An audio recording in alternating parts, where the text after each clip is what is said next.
Bonjour à tous. Aujourd'hui, on va voir comment installer des collets à lièvre, comment repérer l'endroit pour faire le colletage et ainsi que repérer leurs petits passages, leurs petits sentiers qu'ils utilisent tout le temps, tout le temps. Fait que si on regarde comme faut en arrière, c'est couvert, c'est du résineux. Il y a beaucoup de petites branches pour les lièvres à manger. Si on regarde comme faut ici, du long de la branche, on voit tout que les lièvres vont manger l'écorce.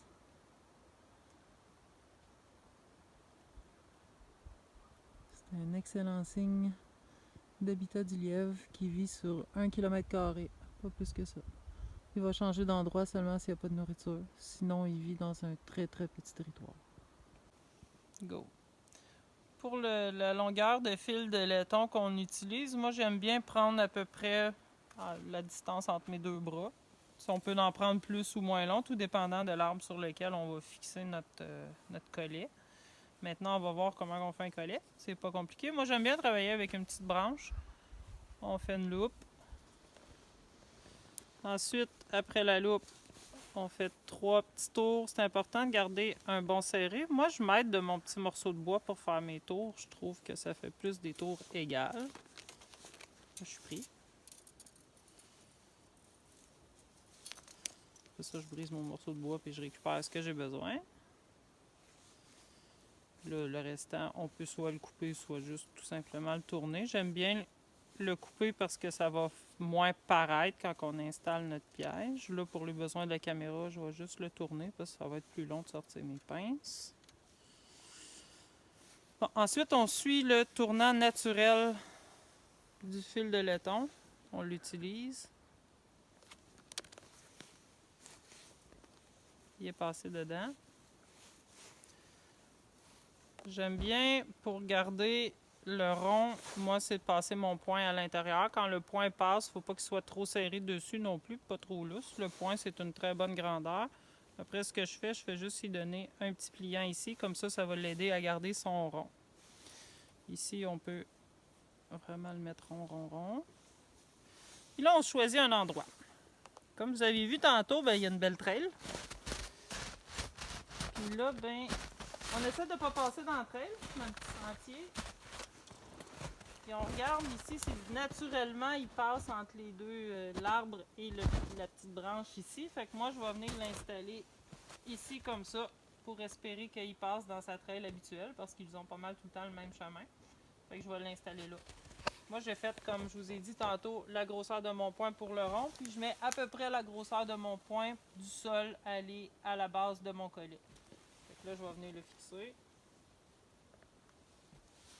Je vais le fixer de même.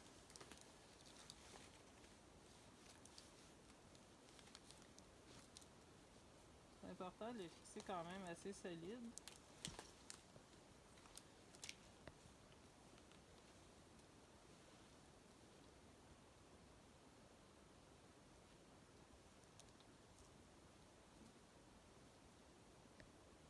On joue avec pour le positionner comme il faut.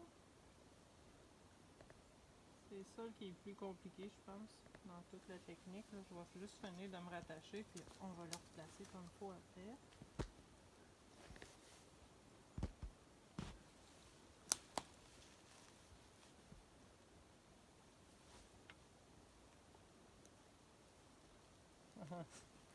C'est toujours comme ça, quand on veut bien faire, on le fait pas bien.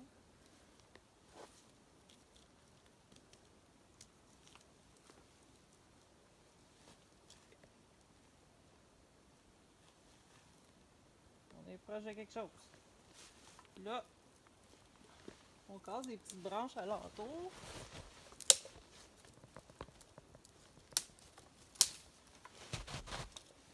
On va vraiment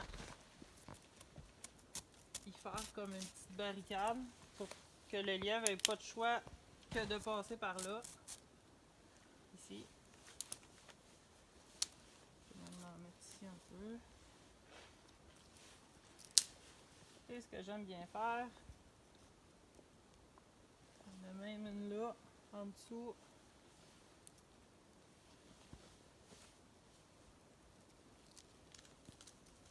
Alentour de l'arbre, j'ai fait 3 tours pour être sûr que ça barre bien.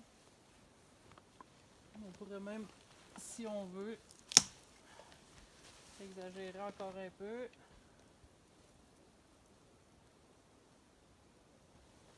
Voilà.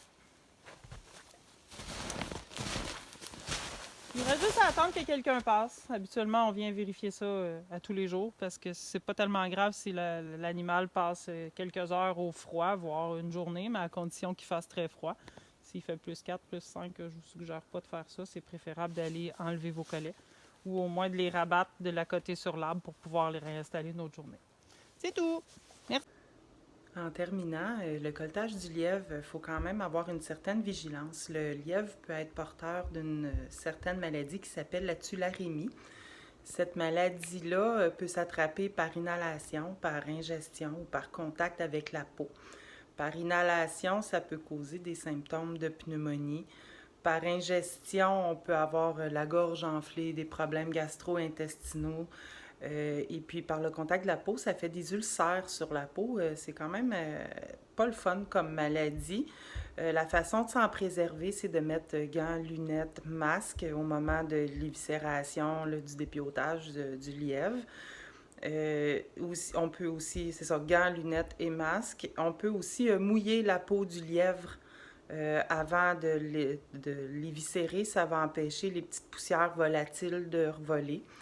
La façon de déterminer si le lièvre est atteint, c'est très simple. C'est une fois qu'on l'éviscère, on vérifie le foie. Et puis sur le foie, s'il y a des petites taches blanches, on est mieux de s'abstenir et de carrément mettre aux oubliettes votre gibier que vous avez récolté. C'est malheureux, là, mais c'est important pour votre santé. Donc, remarquez s'il y a des petites taches blanches sur le foie. Si le foie est anormalement plus gros, la rate aussi. Mais avec les points blancs, là, vous êtes sécuritaire. Donc, n'oubliez pas de vérifier toujours ça parce que c'est pas une maladie le fun. Merci!